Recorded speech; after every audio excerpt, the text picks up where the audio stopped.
Paula, welcome to the show. Hello, Gavin. Thank you.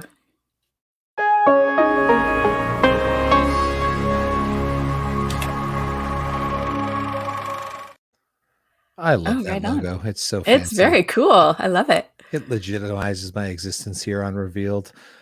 Today, we're talking about a film that I'm very familiar with, Are You My Mommy? A short film that people can find on revealmovies.com. I know it well because I was the director of the film. But today, I wanted to interview you, Paula, as one of the producers and the writer, creator of Are You My Mommy? So maybe set up for the audience right out of the gate. What are You My Mommy? So I have such a hard time explaining it to people sometimes, even having directed it, because the movie is so many things at once. What's the best way to summarize this short film? The way I usually summarize it is it's an action comedy that deals with ageism, sexism, and body shaming in the entertainment industry. That's usually my kind of log line for it. Which sounds heavy, and then but action and comedy alone is already difficult to pull off. Then to topically tackle several subject matters at the same time sounds like a recipe for a disaster in a short film. But I remember reading the script for the first time and thinking, oh, this is just smart on smart on smart continuously. Where does the idea come from? What inspires you to write a story like this? Well, there were a couple of things. It probably makes sense that there's a lot of things in it because it was the culmination of many a frustration that I was having at the time. We moved here at the end of 2015, and as we all know, what happened in 2016 was the that infamous election, which really affected me hard. I didn't ever think I would cry over a presidential election, but I did. And then we were moving to a new market. And at that time I was 48 I think I was, 48. And saw my opportunities dwindling. There was kind of a hyper awareness also kind of being in California, in LA, and the entertainment mecca. It's a little more in your face. It's always kind of in your face, whatever aspect you are in the entertainment industry, but particularly as an actor. And everything really kind of started feeling like it was coming down on me. Like, you're old, you're fat, you're never going to get any opportunities anymore. And not just me, but I was seeing it happening around me and just happening in outside of the entertainment industry. Like, it was just happening everywhere, and I felt like I couldn't escape it. And then I took it upon myself, and this has actually come up again recently. I decided to do a little experiment where I went on Actors Access, like looking at the breakdowns. And for 2 months, once a week, I would pick a random breakdown for a project and break down how many roles there were for women, what the ages of those roles were, and compared that to the most recent census. I was working with U.S. data at the time, and comparing them and seeing in numbers just how huge the disparity was in terms of like the gender imbalance, but also the age imbalance of within those genders, how just gross it was. And so it really culminated in this point of frustration. And it's like, this is ridiculous. I'm going to write exactly how ridiculous this is. And that's what happened. You left out my favorite part of that is from those breakdowns is also the character descriptions of the female roles. Oh my God. Well, that's like the line that Hero says in the movie of like, I'm finding you real world attractive. That's my entire world of breakdowns. Real world attractive. It is interesting. As you know, my wife Sarah, who's also in this film, is an actress, so I get to read all of those character descriptions that come through for castings all the time, and there's a definitive imbalance between the way that men are described in films and women are described on paper, and not always just from male writers, which is shocking to me. Mm-hmm. That's part of it, I think. So this project, so we all moved to Los Angeles around the same time. This film was shot just outside of Los Angeles, and it really was also a case study of just like friends that kind of had all met and been like, oh, we're all creative, we're all here in LA trying to make it happen. Like we should find something to work together on. So you're the driving force of making this project happen. What was the because you hadn't really produced film content before. So what was it that you were just so driven by having written this piece that you felt spoke to something that you had to put it out into the world, or was producing something that was always sort of going to be in your wheelhouse but just hadn't happened yet? Uh, Definitely more well, you're right. I had no intentions of becoming of producing my own work. Like never. I thought that for the rest of my days I was going to be an actor, voice performer, and that was going to be my career. So I never even really saw myself writing. And then I had started writing a few years before on a different project that I have co-creators on. But this was a part of it was Neil, because when I finished it and then he read it before I sent it to you and Sarah, um, he was like, "We have to make this," and I was like, really, really? And he was like, yeah. And so that was when I sent it to you and Sarah, Mhm. because I mean, you guys were my first go-tos, and I think we had already kind of tapped you for information when we were working on like this little documentary. That everything that Yeah. we do has been sort of experimental, of like, oh, let's just see what our equipment does other than Yeah. self-tapes. So there was a bit of that. So there was also a knowledge from your work, uh, that we like, knowing that you could make things happen on no Mhm. budget, small budgets.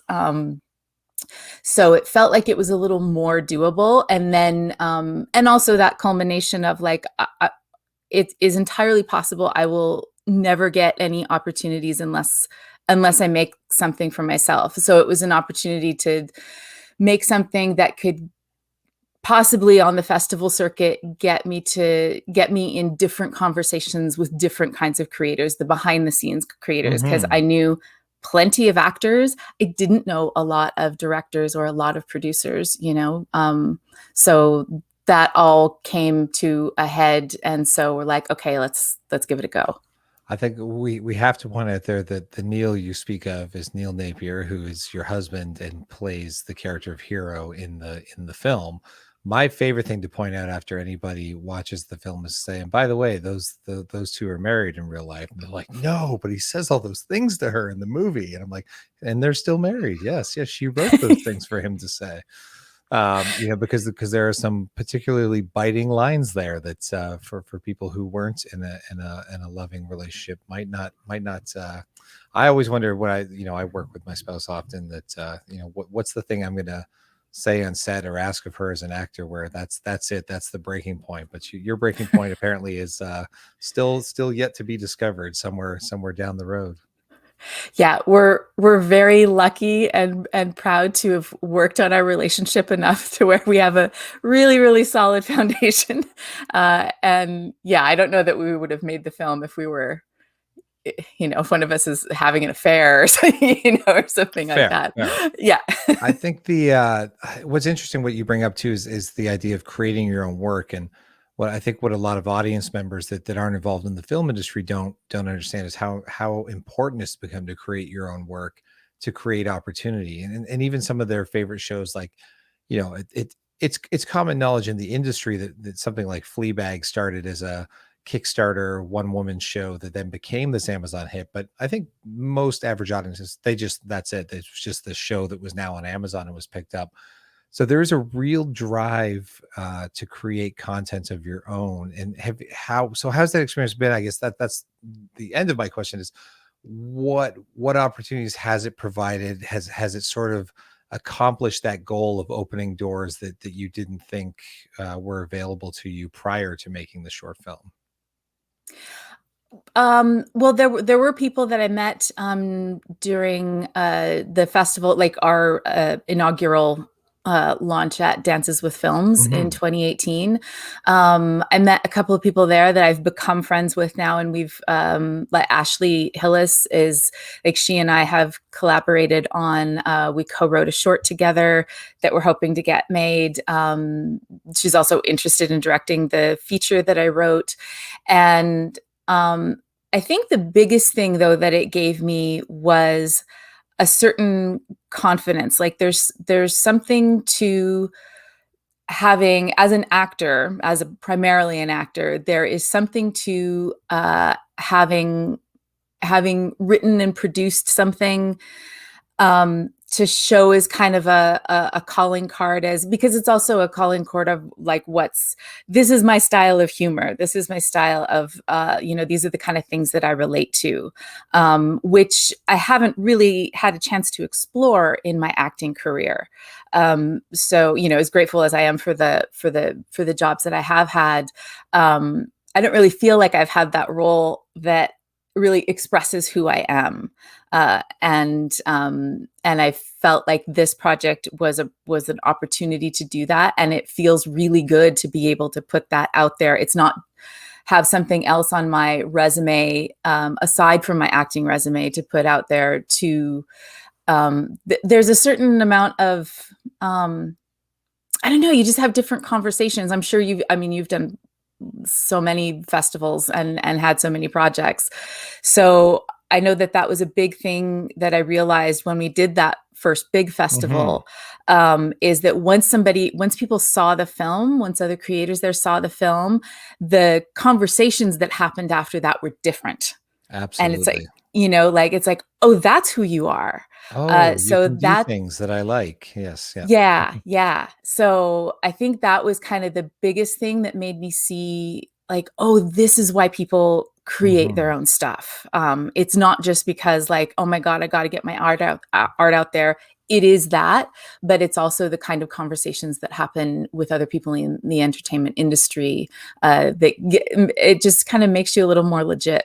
Sometimes, yeah, it is the industry is largely based on seeing is believing, because talk is cheap, and there are a lot of talkers in this industry. So the people who choose to do and then do it well usually garner the attention. And when people can, sit in an audience and hear other people laugh and understand that the film works not just for them, it definitely perks up ears and attention. And you're right, it is immediately after any public screening or public release, even if it's an online release of a project, and people go, oh yeah, I heard about that thing, and then they see it and they're like, if they like it and you've done a good job, they definitely, they're a lot more, the doors open, they really do. Mhm. Maybe not Spielberg's door yet, but the opportunities open. And I think that's what I always try to stress to people is just make your stuff and get it out there, because it will at least lead to your next project, or finding a new writing partner, or meeting a cinematographer that respects what you did and wants to work with you in the future. Other actors that might say, write something for me. I love what you were able to do for yourself. And if nothing else, it was a core group of there's many Canadians that worked on that project that all got to come together and make something together.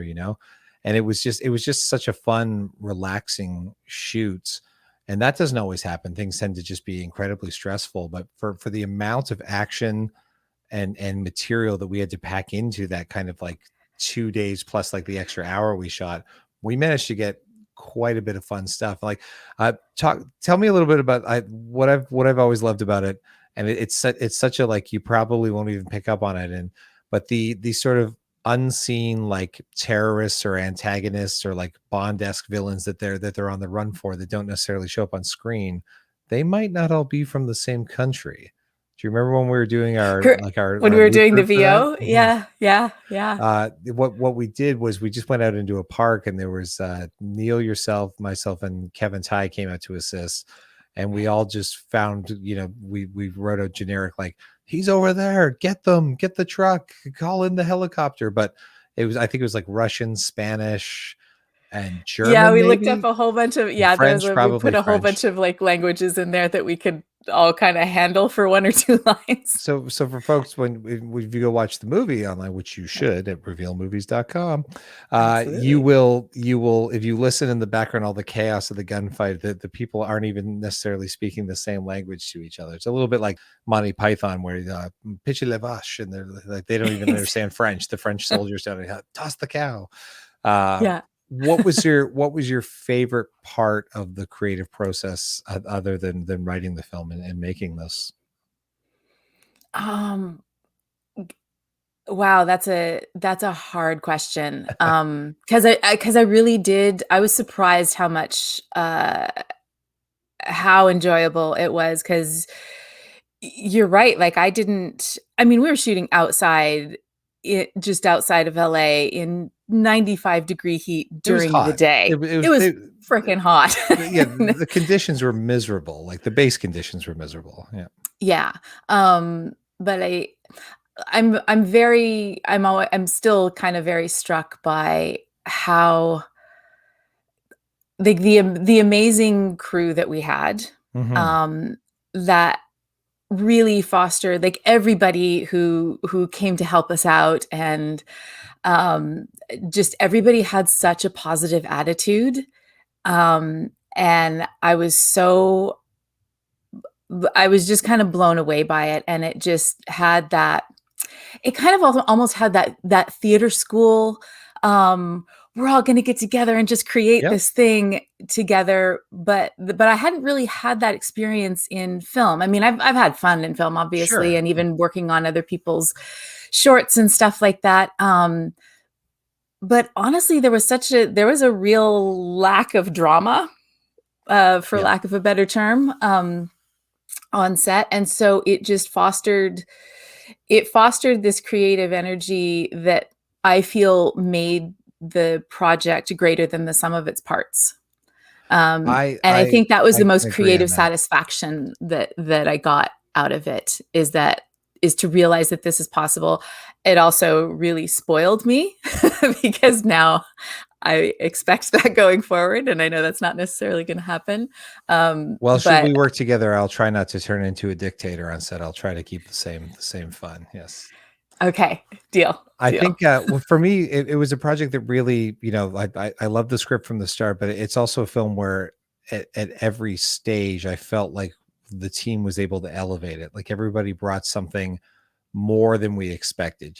On the shoot, there were funny ideas for additional dialogue, just different ways to block it than maybe we Yeah, thought of. What about this camera shot instead of that? There's just a lot of like creativity that came out on the day, and then that fueled the editing process, where it's like, oh, if we did this instead of this, and then the sound design, oh, we can still add funny things in and find new layers. And then you bring in Adrian Ellis, the composer, to do the music, and he's got this brilliant, like, Marvel-esque score. Or my other favorite joke that goes largely unnoticed, and I'm the only one who gets it to this point, is there's a moment in the film where Hero compares your character to Patricia Arquette, referencing the movie True Romance, which has a very iconic Hans Zimmer score. And we had Adrian do like a True Romance-esque score that's playing in the background of that little romance moment. And I'm like, nobody to this day has, like, I thought for sure like film fans and film friends of mine would be like, I totally caught that score. I'm like, nope, it hasn't happened yet. So it's a joke that only exists for me, I think, at the end of the day. But that's it's okay. I love that moment, and I have pointed that out to people. So, and because it needs to be appreciated. So if I have to point it out, I will.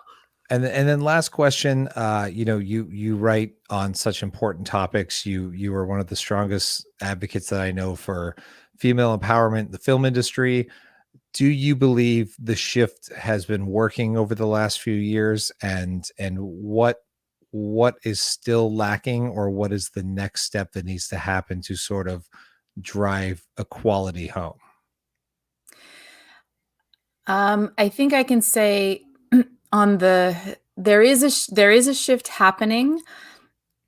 I think the dialogue, the social media, and the presence of a shift is more.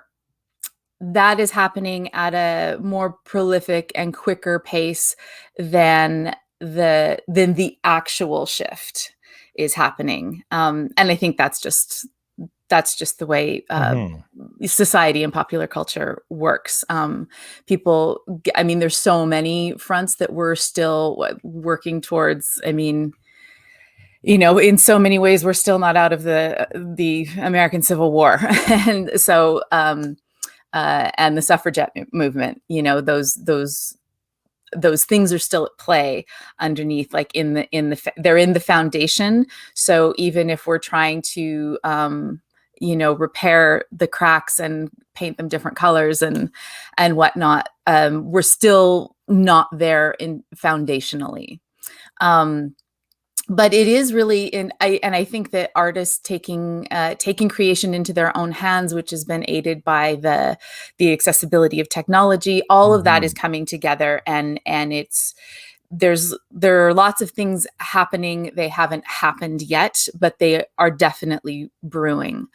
In terms of what's still to go, I mean, we're just still not at equality. Like there's still not an equal representation of women, of racial demographics. They're still not hitting those levels.